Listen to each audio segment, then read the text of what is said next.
Yung kanyang agrarian reform, mukhang magandang tingnan, pero implementation is very limited kasi ang inatake lang yung mga lupain ng mga kanyang mga kaaway. Isa sa pinag-initan ni Marcos ang angkan ng mga Lopez. Malawak ang kanilang mga tubuhan at marami silang negosyo. Minahan, dyaryo, radyo, telebisyon, kuryente. Pinag-interesa ni Marcos ang mga ito. Si Henny Lopez, pamangkin ng dating Vice Presidente Fernando Lopez, ay inaresto at ikinulong matapos pagbintangang kasangkot sa tangkang patayin si Marcos. Para mapalaya si Henny, pumayag ang mga Lopez na isuko kay Marcos ang ilan sa kanilang malalaking negosyo. The day they were supposed to sign the contract,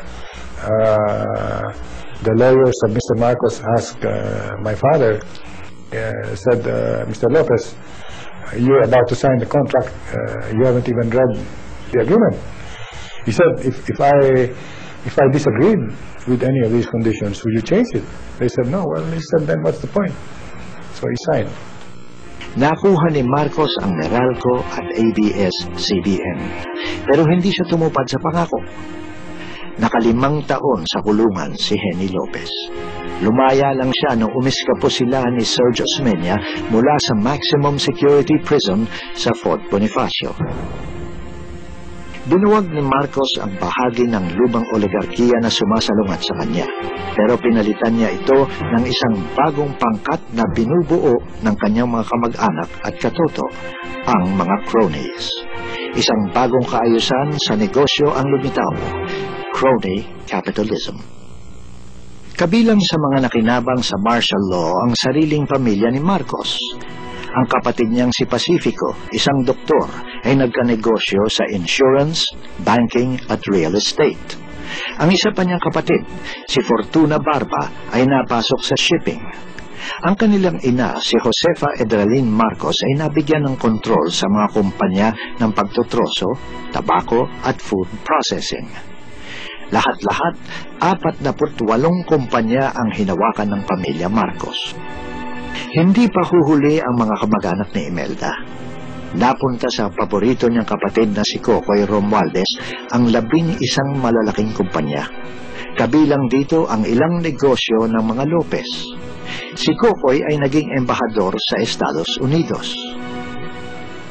Ang mga cronies ay kalaro ni Marcos sa golf, mga dati niyang kaklase o brad sa fraternity. Mga sumuporta sa kanya sa iba't ibang kampanyang pang-eleksyon. Kabilang sa mga ito, Rodolfo Cuenca, nakuha ang mga kontrata sa pagpapagawa ng mga expressways. Antonio Floirendo, binigyan ng penal colony sa Davao para gawing asyenda ng saging na pang-export. Ricardo Silverio, naging pangunahing dealer ng kotse at sole distributor ng Toyota. Herminio Decini, namonopolisa ang negosyo ng filter ng sigarilyo. Roberto Benedicto, sa kanya napunta ang ABS-CBN, mga estasyon sa radyo, isang dyaryo. Eduardo Cojuangco, namonopolisa ang negosyo ng niyog at nakontrol ang San Miguel, ang pinakamalaking korporasyon sa buong bansa. Inalagaan ni Marcos ang kanyang mga cronies. Naglabas siya ng PD o Presidential Decrees at LOI o Letters of Instruction na pabor sa negosyo ng mga ito at umiipit sa kanilang mga kakompetensya. Kumabig din si Marcos ng milyon-milyong komisyon at kickback mula sa bawat malalaking kontratang kailangang dumaan sa Malacanang.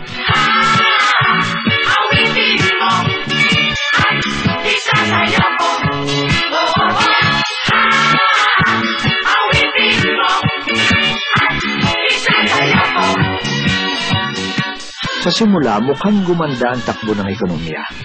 Ipinasok ni Marcos sa gobyerno ang mga technocrats na tulad nina Paterno, Gerardo Sicat at Cesar Virata. Ang mga ito ay mga profesional na manager na kilalang hindi namumulitika o balitang hindi nangungurakot.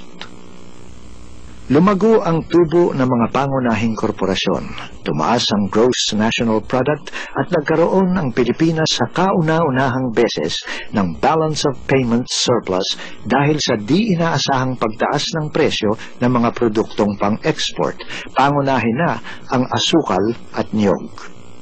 I would say 1972 to 1976. I think that these were the best years of the Marcos administration. Pero hindi nagtagal ang oras ng ligaya ng mga negosyante. Nang pumutok ang giyera sa Middle East, tumaas ang presyo ng langis at bumagsak ang export earnings ng Pilipinas. Lalong lumaki ang utang ng gobyerno sa World Bank at International Monetary Fund. Noong 1980, umabot sa 10 bilyong dolyar Amerikano ang panlabas na utang. What happened to us was a compendium of bad policies, which included this kind of crony capitalism, this kind of policies that allowed, essentially, that resulted in our investments being so inefficient that we were not able to attain the income or the product that we needed in order to be able to pay back our loans. And so when it came time for the crunch, dead. There was no way. Starting from I think 81, we were paying for our loans by borrowing. Ang nagdusa ay hindi ang Malacanang, kundi ang sambayanan. Naghigpit ang International Monetary Fund para di umano mas-stabilize ang ekonomiya ng Pilipinas. So they stabilized us, and we almost died in the attempt. So Marcos has a lot of responsibility. He has a lot to answer for, as far as the economy is concerned. Of course, he has the command responsibility. But by God, and he surrounded himself with some of the most brilliant people. Question is, did those brilliant people give him the benefit of what they were thinking, or were they all busy second-guessing him and trying to keep on his good side? If I had my life to live all over again, I probably would have gone to Mr. Marcos in 1976 and said, Mr. Marcos, pwede na ba? Pwede na ba akong umalis? What kept me going up to 79 or 80? I think partly ego.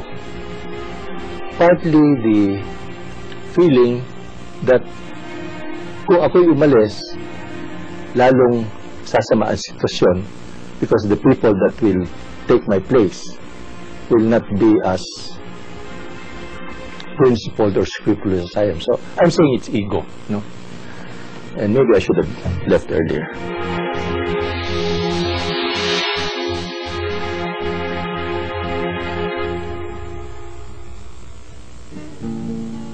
Ikaw ay nagtiwala ng buong puso sa kanyang mga pangako. Tamis ng kanyang dila ay pinakinggan, akala mo ay totoo.